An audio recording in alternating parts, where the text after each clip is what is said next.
So with that, the fire is crackling very nicely. Let's open it up. And I have held back my questions about those pictures of Jawar and Iskandar that maybe some of you would like to ask about. I'm dying to ask, but I'm sure some of you will bring that up. So the floor is open. Please say your name so we get to know each other. And yes, Rolina, here's the mic. Thank you, Dr. Andrew. I know you on social media. We are friends for a long time. And I appreciate your very deep knowledge and your deep ideas. And most of the time I copy-paste your ideas and save them for later reading. So I follow you. I have many... Okay, my name is Tesfa Kiros. I don't want to challenge you, but I have some issues to be reconciled with this movement. First, on the title, I prefer Wodaje rather than Balnjaraዬ. Balnjaraዬ sometimes is Balinjeraye rather than Balinjeraye. I think Wodaje could be better than that one, Wodaje. I love politics and I participate.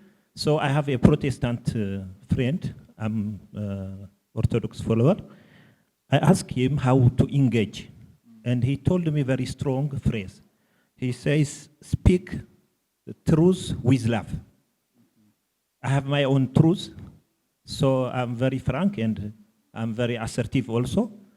This is my standard. Many times I fail from this benchmark, but this is my standard. I have my truth. So I should speak with love, those truths. On your presentation, I have some issues. In administrative issues, these are the politics issues and the religious movements. For example, if you take Moses, in his movement to liberate the Israelis from Egypt administration or subjugation, many Egyptians were killed for the liberation of Israelis. And Moses also, his administrative measures were very, very severe.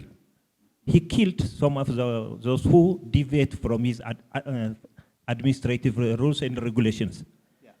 So these things, if we go to Jesus, he was leading a movement. He didn't administer, he didn't lead a community. He doesn't have a community. But when we go to Muhammad, I admire him because he's very skillful politician and administrator.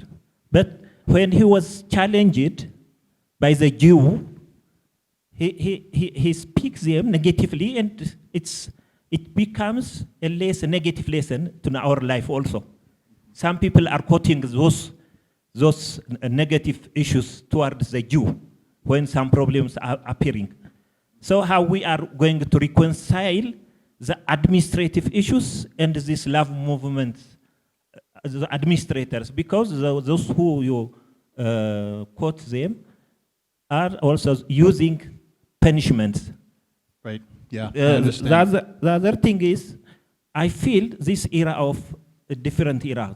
We have been in this assimilated and the strong mainstream culture. And they are now, these mainstream cultures, the hegemonic ideas, they are defeating. So this diversity is coming. So there is a fear from the mainstream. There is a fear from the mainstream. That is the mainstream nationalism is become xenophobic. It becomes very harsh towards its neighbors and the others. So how do we protect the fear? Because the minorities, if you go for example Europe, the migrants, they are very vibrant. The Muslims, they are very vibrant. But the white majority, they are in fear, and they want to protect. They want to become to hurt in order to protect their culture, their dominance, these issues. The other thing is in the ideas of this liberal I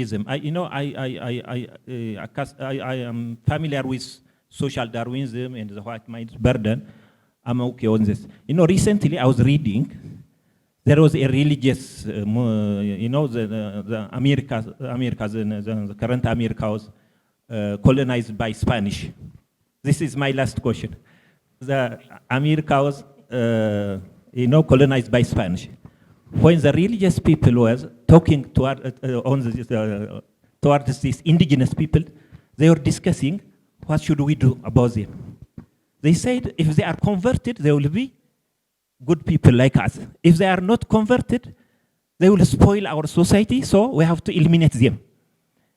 So this fundamentalist neoliberalism also is creating distractions on the name of reform.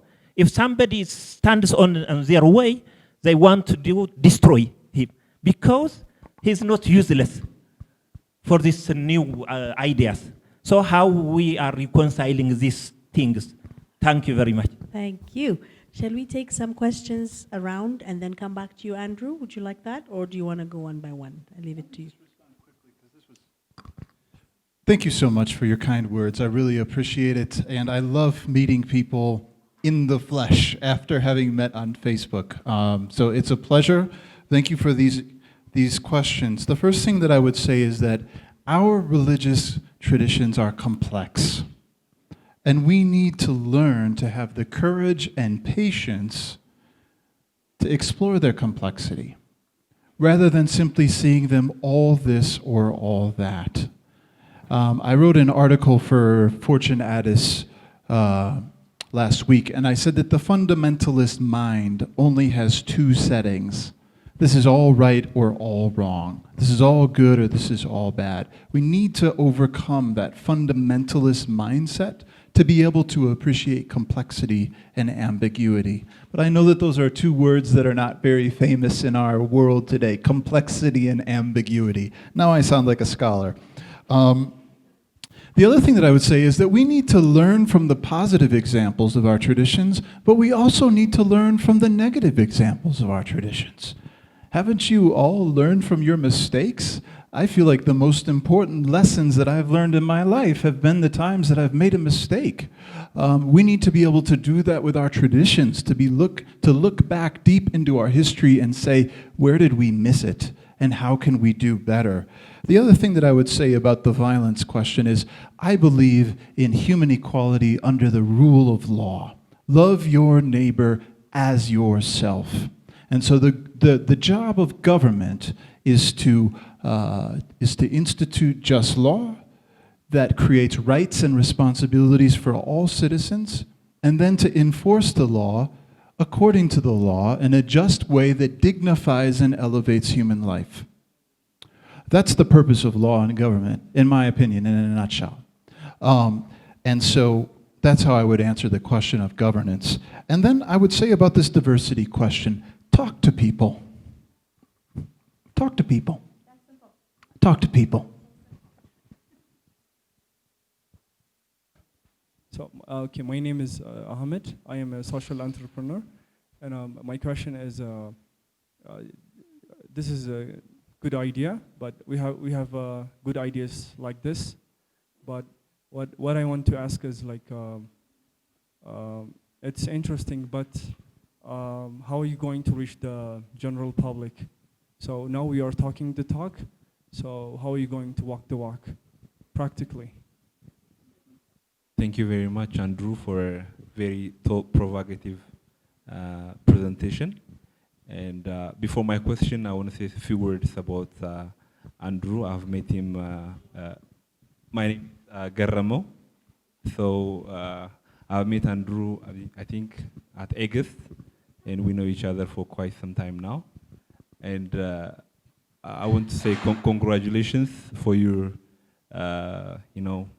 dream. And it looks like it's already, getting into many people already. So I want to congratulate you in person, and I'm thrilled to be here and happy to see you at this stage. And my question is, I think the ideas are very good, and also I think it's timely. present this vision in such a very hard time, and we are, as you all know, we are very much divided as a nation. But my fear is, I don't know if you heard about there is a Ministry of Peace, and also there is a Peace and Reconciliation Committee, which is already organized at national level. And I think this is a good idea if you present to them and also take it to the nationwide. That's my suggestion. But my question is, my fear is how you manage to operationalize those terms. I have nothing to oppose on those body parts that you used to illustrate your vision, but how do you manage to, you know, it will be challenging. The first question also there, I've seen how challenging that would be in a very divided nation. The racial division, there is religion division, there remain so many divisions right now. So how do you manage to address those things? Do you have any plan to, you know, to address those things ahead of time? Thank you. Thank you very much, and thank you, Eleni and Bluemoon, for organizing this session. I learned about it from my daughter Munit. She sent me the contact link and asked me if I could join, and I came with my colleague. You know, the question of how to get along requires simplicity of mind. It's me here, and I see you as another human being, and I want you to feel as comfortable as I am, wherever you may be. So that simplicity, you know, if we go into the politicking about it, into coming up with specific formulas about it, it's going to be complicated. It's going to require some sort of structure or some sort of legalistic approaches to these things. Yeah. But that's what's most important is I am a human being created by God. The other human beings that I see is equally important because he or she is created by God. So we, at this level, become common friends, common human beings, and there is no need to go further into asking, are you Christian? Are you homosexual? Are you a mother? Are you a daughter? Are you rich? Are you poor? That's secondary. So I think this movement, I would like to call it a movement. It has to be a movement. It has to galvanize a lot of people behind this call for equality, human rights, peace, and love. All of us, every one of us, every human being, when they see or hear about these words, we agree. So basically we agree. If we agree on this, then our lead should be that, in fact, now there is another movement. It has been there for a long time. Ubuntu. I am here because you are you, and I am I because you are you, and because you are me and I am you. So these things are, I think, without going into the sophistication of complicating it by trying to give some kind of explanation, just have it as simplistically as possible, as humanly doable as possible, because when you say love your neighbor, this has always been the rule of humanity. We loved each other. So there are other factors that led for human beings not to love another human being. So starting from human being, using the human right as the leveling standard of behavior, kind of, so that every time we act, we ask, is this in the best interest of mankind? Is it within the human rights principles? Because that governs all of us in this world now. Talking about the rule, this should be the rule that we all should be governed by. So it talks about equality, it talks about everything that a human being needs to follow in terms of behavior and conduct, in terms of standards, be it at any level. So without sophisticating or complicating it, let's take it as simplistically as possible. Galvanize as many people as possible. Have it in the schools as clubs.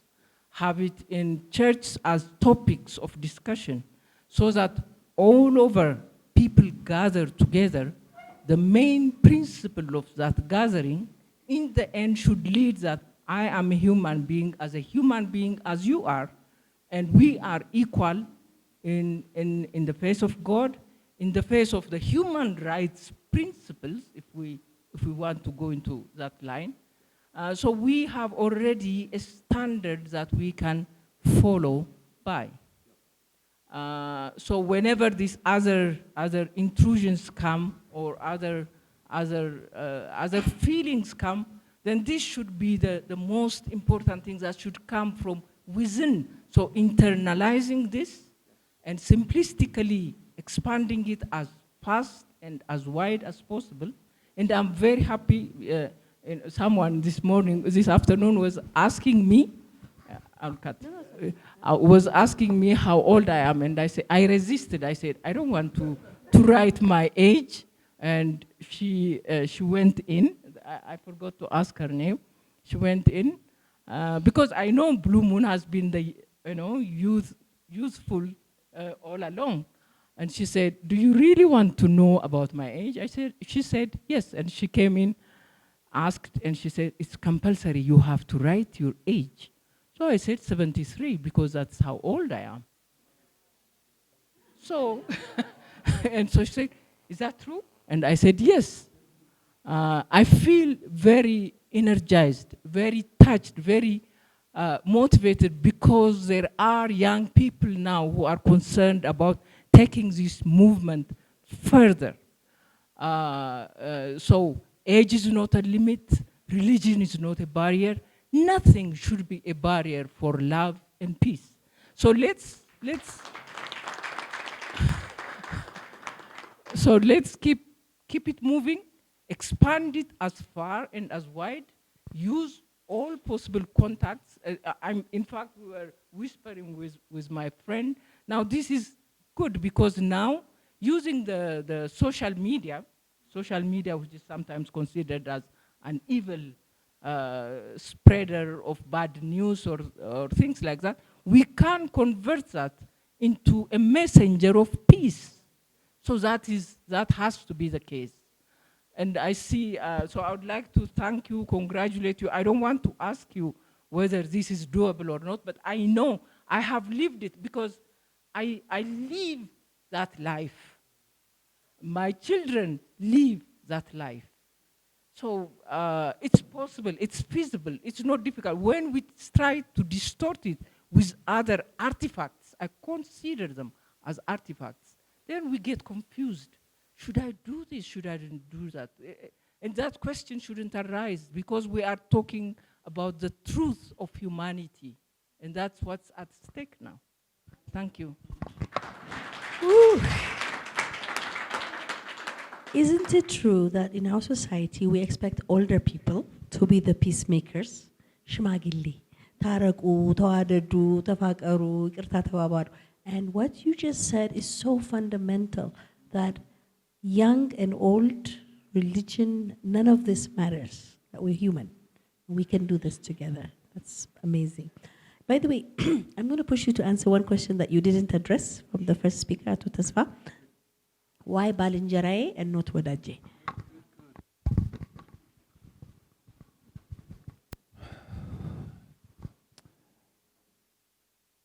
Human people are complex. Have you ever seen an iceberg?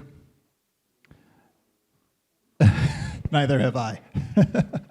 You can see a little bit of the iceberg, but if you can look beneath the water, there's a massive structure. Our politics is the tip of the iceberg.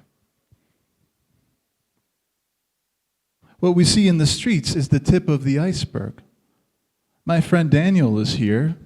He writes about mindset, how we think and feel, our attitudes and values, the kinds of thoughts we're thinking in our minds and the imaginations we have in our hearts. How do we operationalize neighbor love? How do we put feet to this movement? I would say it must start with each one of us. And it starts in that lower part of the iceberg. It's so easy to blame the politics. It's so easy to blame this group or that group for what they've done wrong. But what are the deeper issues that go into human imagination and human inspiration that lead to hate, violence, and injustice? We as a society need to have the patience and the courage and the creativity to explore these difficult questions. Eleni, why do I hate? Why is it when I hear a certain name, I feel threatened and I'm on high alert? And am I willing to ask myself those questions and start with my own self-interrogation, self-investigation, before I start blaming other people for the way I feel? I talk to so many Ethiopian young people because I love young people. And I ask them, what is your dream? What do you have in your heart? And do you know what so many young people tell me? No one has ever asked me that question before. So I'm not sure how to answer. The Neighbor Love movement is primarily trying to create imagination and inspiration for a way of being human that can be lived in any place of life, starting at home. And I'd just like to honor you and say that I have the deepest respect for mothers. Mothers and fathers are our first neighbor love ambassadors. Are we learning in our home to be people of generosity, people of truth, people of service, people who cross boundaries to hug and kiss others? I'm friends with Munit, and I see what Munit writes, and we just had coffee last week. And I can tell that you have raised a daughter in a home where the imagination and inspiration is towards neighbor love. This is the work below the surface that's most important for transforming politics, economy, racism, ethnocentrism, Zerenianet, the other problems that we have in our society today. So I want to honor our mothers and fathers and say, you are doing the most important work. But it starts with me in the covenant. I am an ambassador of neighbor love. How am I seeing? How am I hearing? How am I speaking? In my office, in the street, in the court, in the church, in the mosque, in the grocery store, at the souk, in the minibus, in the taxi. How am I seeing and speaking and hearing? That's where the neighbor love movement begins.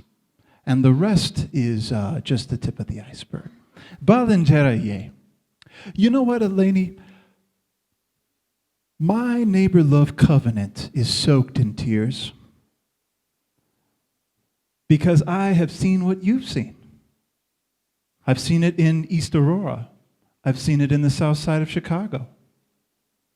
I've seen it in Shashamani when that man was hung from that light pole. I've seen it in Hawassa when that woman set that person on fire.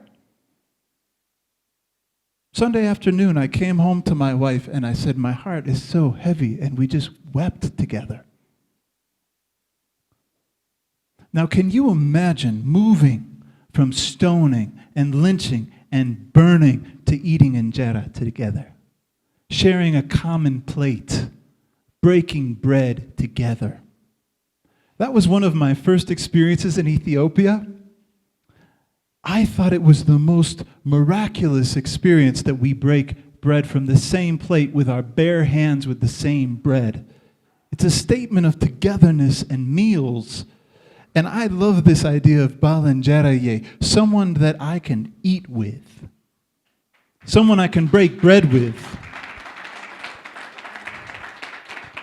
So we could say wodaje, we could say gorobet, there's different words that we could use, but I love that the word injera is in there. Breaking bread. So, hello, good evening, everyone. My name is Salam, and I would like to say thank you for your lovely presentation, and also whatever you're doing is very great. So I would like to say, and I always say that it's what it matters is how you make family out of people. So wherever you meet people, that's the moment you have, so you make family out of them, whether you have a short moment or, you know, a long period of time togetherness. My question is, what is the root cause? What you think is the root cause of this chaos, not only in Ethiopia, but all over the world, hate? What makes us to hate each other this much? And also, I wish this kind of initiative will be the stepstone to the solution. But I will ask you, what do you think the root cause of this kind of hatred and, you know, yeah, thank you very much. አመሰግናለሁ። Mine is maybe not a question, but I will invite you to comment on it as you see fit. My name is Ndegena. I'm here on a personal capacity. I think the Ethiopian society is in the middle of an undeniable dilemma to determine what is important to them, to the group and to the individual. I think individual values are continually targeted, dismantled to conform to a group attitude. Problem with that is that attitude is increasingly, the group attitude is increasingly lacking accountability to morals or responsible citizenship. Sitting here listening to your presentation, a quote from Edmund Burke came to mind. The only thing, the quote, the only thing necessary for the triumph of evil is for good men to do nothing. I want to share my personal experience of traveling through Ethiopia over the past couple of years, visiting a number of universities, implementing a project basically to address broken relationships. What we did through this project was bring about 10 individuals from different ethnic groups, different historical background, culture, different religions, and provide the right setting for them to tell their own personal stories. And in their stories, each of these individuals talked about where they were raised, what their parents did, whether they had siblings or not, the difficulties, the challenge, the opportunities that each of these individuals had. And the idea was to create that relationship and deal with the otherness within these groups. And ultimately, it was interesting, over a course of 10 months, we found out that through this project that many of these individuals, by sharing their personal stories, were able to relate to each other. I will not say how many stories or how many claims individuals had regarding the other that they were told by their parents, by their loved ones, cousins, aunties, uncles, grandparents growing up about the other. So one ethnic group about the other had what you would consider a terrible thing to say about somebody else. They would never say that in public, but people are saying those things behind closed doors as they raise their children. Children are warned not to relate with certain types of people, not to eat, not to share a room with certain types of people. And you see this, and over a course of time, we were able to build real friendship, brotherhood, sisterhood amongst these students that brought them together, really crafting a friendship of a lifetime for many of them. It's unfortunate how our society has torn itself from the inside out. I think a lot of good people have remained quiet for way, way, way too long. I think we've given up in social media, Facebook, YouTube, Twitter, Instagram, and Twitter. Those conversations are now controlled by negative voices. I think we have let that happen in our own time, in our watch. I think we all bear some type of responsibility for letting something happen in our generation. I think one of the opportunities to counter these negative thoughts, these negative culture, conversation behind closed door is to actually confront it with neighbor's love. We are torn, we are in pain, people feel that emotion that brings them out on the streets and do those terrible things to each other.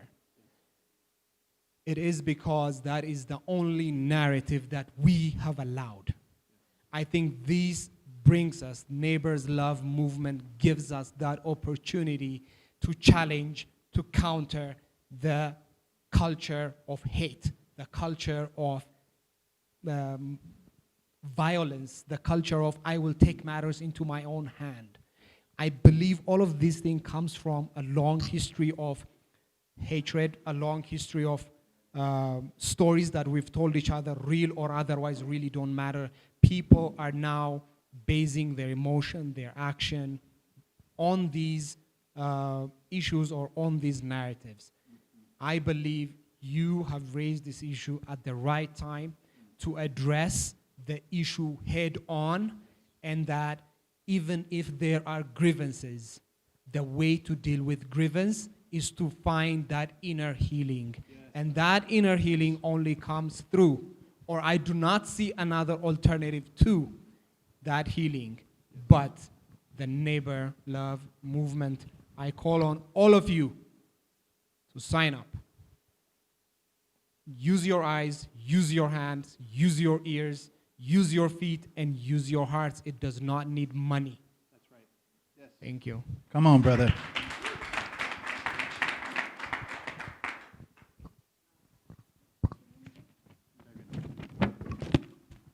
Okay. Hi, everyone. My name is Saron, and thank you very much for this presentation. I was an intern at Bluemoon. I'm a big fan of Bluemoon. Yes, and actually I started a business after working here, and yeah, being very inspired. So Bluemoon means a lot to me. My question, yes, absolutely. My question to you is, I guess, I don't know why no one has asked this so far. A couple questions. First, what was your biggest learning from your interview with Iskandar and Jawar? Exactly. Secondly, why did you interview them? What was your goal? What did you gain out of it? Are they neighborhood love or neighbor love? Okay, neighbor love members now. Is this do you think you were able to make an impact there? Closer? Okay. And also, so what you're saying is very beautiful. A lot of the things you mentioned are something that need to be done. But a little bit more practically, I guess I'm asking, people who are protesting on the streets, and they may not all be university students. So the way you're going about this is very powerful, and youth is the way to go to spread love and, to educate people. Obviously, this is a country, and in Africa at large as well, where youth are the majority. However, for people who are, out in the streets protesting, for people who are easily influenced by leaders who can tell them to go out into the streets and risk their lives, how do you expect, or how do you plan to spread this message to those people?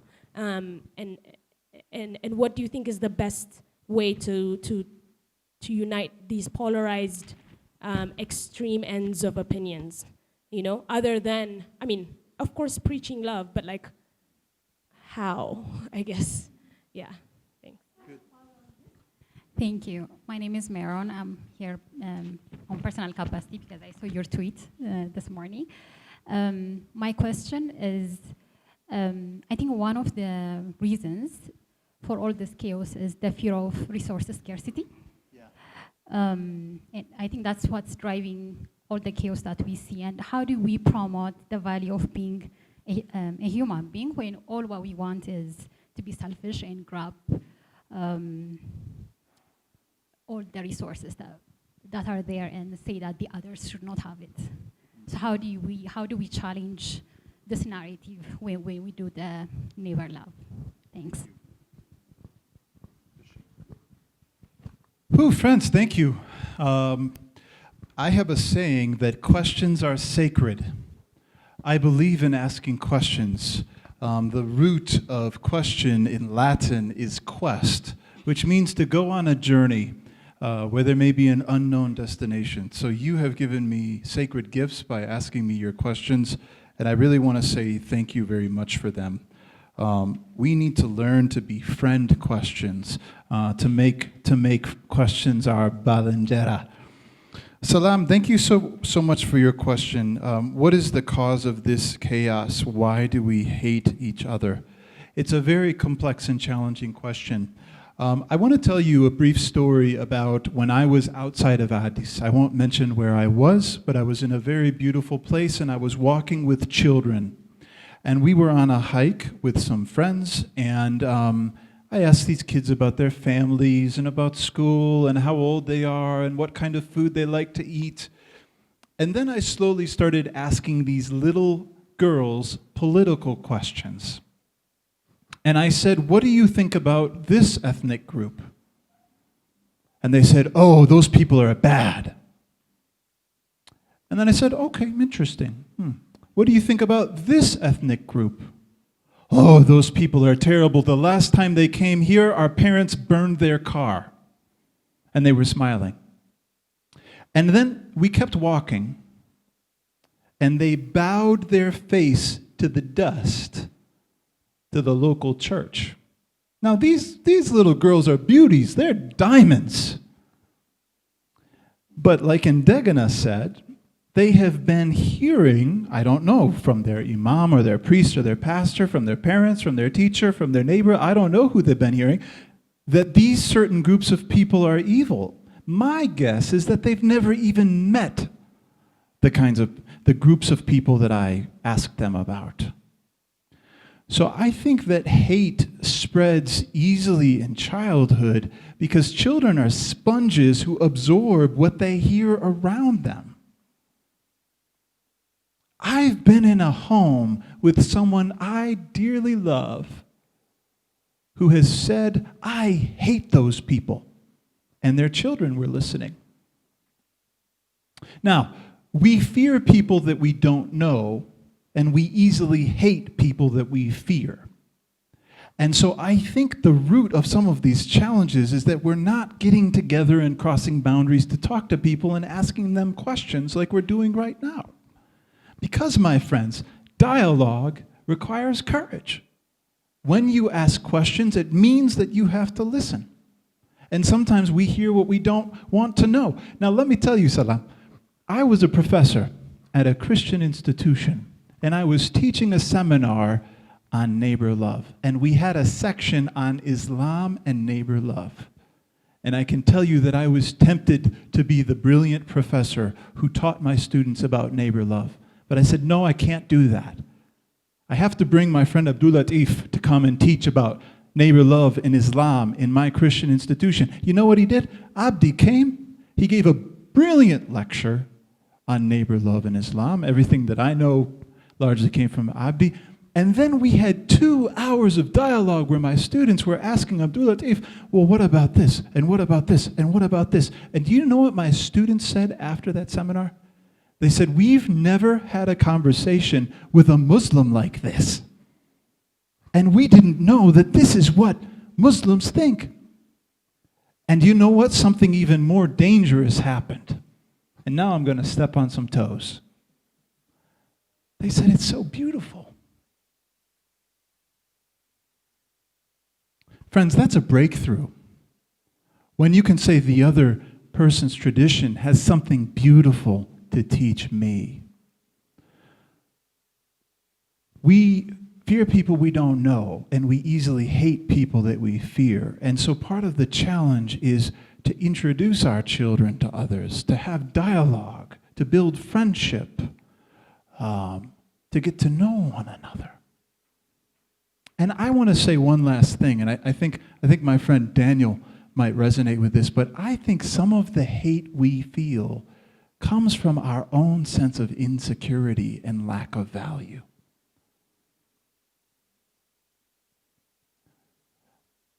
I love the German philosopher Friedrich Nietzsche. And Nietzsche talks about an important concept called resentment. Resentment means that I want what you have, so I have to try to tear you down so I feel bigger. And many of us are addicts to resentment. Oh, if I'm going to feel like a better Christian, then I have to tear down these Entes, or these Orthodox, or these Muslims, or these agnostics, or these Wakafeta, or these whatever. So I think discovering our own preciousness is crucial. Love your neighbor as yourself. Am I really able to love my neighbor well when I feel so empty? Then I start needing to tear other people down so that I feel bigger and stronger, or I push them away so I feel like I control the space. And I want to just tell one other story. Salam, sorry, you got me started. 2 years ago, I made a post on Facebook that made a lot of people really angry with Andrew. And there was a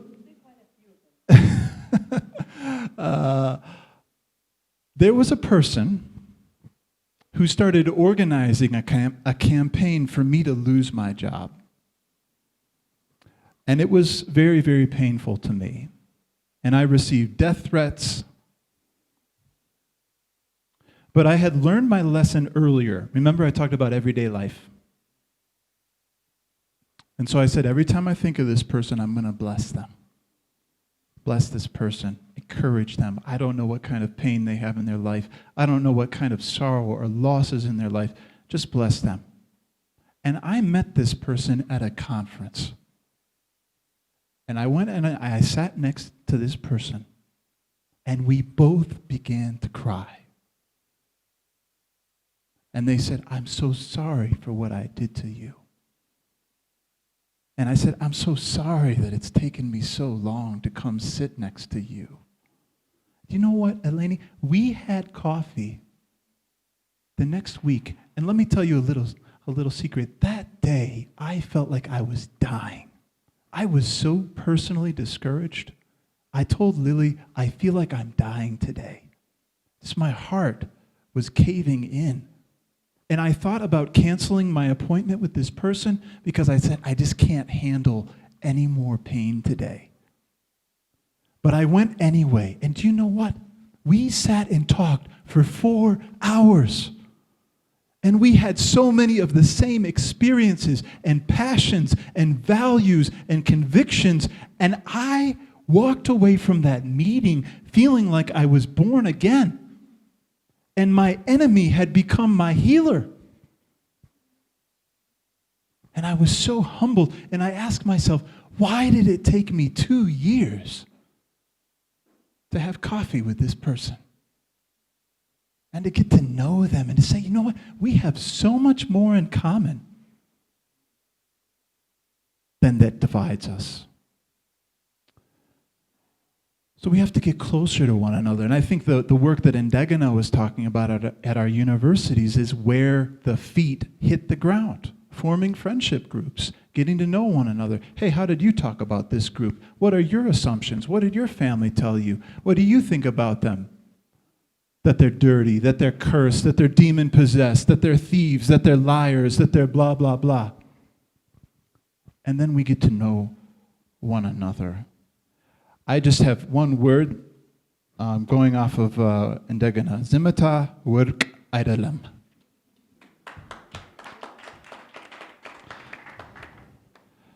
Silence is not golden. Whew, Saron, you're going to get me in trouble here. My biggest learning from Iskender and Jawar, they're people that I can talk to. They're interesting. They're intelligent. They're articulate. They care about things. They both work really hard. They both care a lot about justice and people. They have deep disagreements. You know what, though? When I was talking to Jawar, I was saying, you know, Iskender's one of my friends. He told me that he respects Iskender. He said that he thinks that Iskender's a courageous person. How many of you thought that that's what Jawar would say about Iskender? Does it mean that they agree on everything? Of course not. But there's some basic level of respect. I learned that our experiences are really important in shaping who we are as people. With Jawar, I talked at length about his childhood and his mom and dad and his grandma and his grandpa. With Iskender, we've talked at length about his time in prison and the torture that he suffered in Makalawi. Ooh, people's experiences are complex and deep, and they form and shape us. Why did I go talk to Iskender and Jawar? Well, because they're my neighbors. We both live in this city, and I met Iskender in prison, and I met Jawar in his house. I want to get to know these people. You know, there's so many people talking about people rather than talking to them. Eleni, I am so sick and tired of talking about people. I want to talk to people. And I want to do that revolutionary act of opening my joro and letting them tell me things. And of course, then I have the responsibility to discern what they're saying. Is this true or is it a lie? Is it embellished or is it accurate? Is it ideological or is it truthful? You know, I think so many of us don't open our ears because we're so afraid that then we're going to have to listen, and then we're going to have to think. I write a newsletter called Stop and Think. But if I have to talk about someone, I don't have to think. My mouth is a river that can just say whatever. Oh, Jawar is a hero. Jawar is a demon. Iskender is the Iron Man. Iskender is the oppressor. But if I talk to Iskender, if I talk to Jawar, then I actually have to think about interesting questions, and then I have to listen, and then I have to discern, and then I have to follow up, and then I have to say, but you said this, so how are they consistent? But everybody's saying this. Is it true? So I went because they're my neighbors. Jawar is my neighbor. Iskender's my neighbor, and I love them. Youth reach. Saron, we need your help. How do we reach the youth? We need apps. We need TV shows that are better and more interesting. We need better movies. We need better art. We need mentors. We need book clubs. We need churches and mosques. You know what? I've traveled all over this country. And there's one thing you can find everywhere in Ethiopia. It's not McDonald's. It's a church or a mosque. You can go in the middle of nowhere, and there's a church there, or there's a mosque there. Can you imagine, friends, if our churches and mosques were embassies of neighbor love, that were spreading this vision of reconciliation, of human value, of forgiveness, of telling the truth, of admitting when we make mistakes, of speaking for the oppressed? Can you imagine if there was a network, a satellite system of moral awareness created by our churches and mosques in every corner of this country? So we need better professors, theological educators. The Ethiopian government needs to open a program for religious studies at Addis Ababa University, where we can study religious tradition in a scholarly, critical, constructive manner. I want to say one last thing. If the Prime Minister were listening to me, I would say We need to have a neighbor love curriculum in all of our schools. Our children should be learning about the richness of the Jewish tradition and the Christian tradition and the Islamic tradition and the democratic tradition. And we're going to encounter complexity. And we're going to encounter difficult questions. Okay, Moses said to love your neighbor, but then he also said to kill these people. So how does that go together? Or does it? The Christian tradition has built schools and hospitals and orphanages, but it's also launched the Crusades. Christian people were behind colonialism. What an atrocious evil to the continent of Africa and Asia and India and the New World, the Americas. So we're going to have to ask hard questions, but again, that's the work of thinking. And if we're not thinking in schools, we're just propagandizing, we're brainwashing, we're not educating. So what if every one of our schools had a curriculum where a rabbi comes in and talks about Judaism and neighbor love, where a priest and a pastor comes in and talks about neighbor love, where an imam and a sheikh and an ustaz comes in and talks about neighbor love, where our best political leaders come in and talk about Dr. King and Nelson Mandela and Malala Yousafzai. And this becomes part of the moral imagination of our generation. A moral vocabulary and a moral vision that we can share. I don't know who you are, but I know you're my neighbor. So it starts with respect and then dialogue and then relationship and then shared service. Can you imagine if our children thought this way?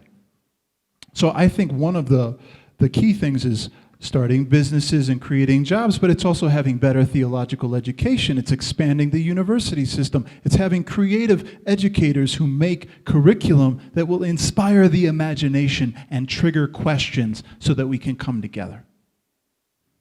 I need your help. We need your help. We all need one another's help. Maron had a question. Marilyn, I'd just like to say it like this. You talked about the scarcity of resources and selfishness. I have a hero. His name's David Ellis. He's the founder and CEO of Ethio Chicken. He's one of my best friends. Dave's business philosophy is what Eleni just said. Businesses exist to solve problems. And so Dave started a chicken business to provide day-old chicks for rural farmers who could raise chickens, increase their protein intake, sell eggs, sell chickens, increase income, particularly for women. They're generating over $400 million of extra income for rural farmers every day in Ethiopia today. They're producing around, I think, 20 million chickens in Ethiopia today. One of the major problems in Ethiopia is unemployment. A lot of us are angry because we're hungry, we're hangry, and we're bored, and we're tired. So my friend Aiden Galan,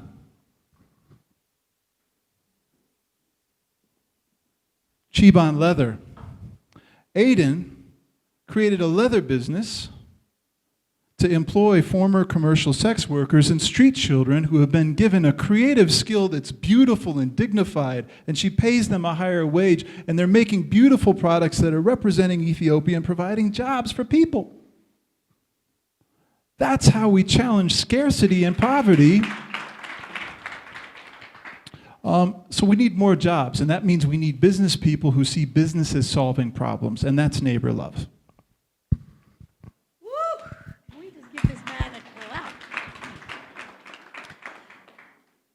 We are blessed today. And I'm not saying that from a religious perspective, but from the sense of enrichment that I personally feel.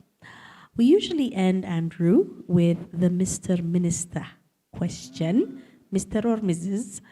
But in this case, you asked and answered the Mr. Prime Minister question, because that would have been my question to you, that to imagine the Prime Minister sitting right in front of you and telling him what you think we need to promote neighbor love in Ethiopia? So you've already answered, and somehow or other, I feel he's going to get this message. So let's make sure, through the ways we can, that he gets this message, and that a lot of other people that need to hear this through our channels, our networks, our conversation when we go home with our parents, our families, our friends, our social media, the ways we communicate in our communities, in our churches, our mosques, our gatherings. Let's just do this. It's so simple. Dr. Tawabach just put it so elegantly and beautifully. It is so simple. We don't need complicated things. I'm glad there's a course, but the course is not going to tell us anything, probably more than what we just heard for the last few minutes. It's just that simple. Thank you, Andrew. Be blessed. We love you.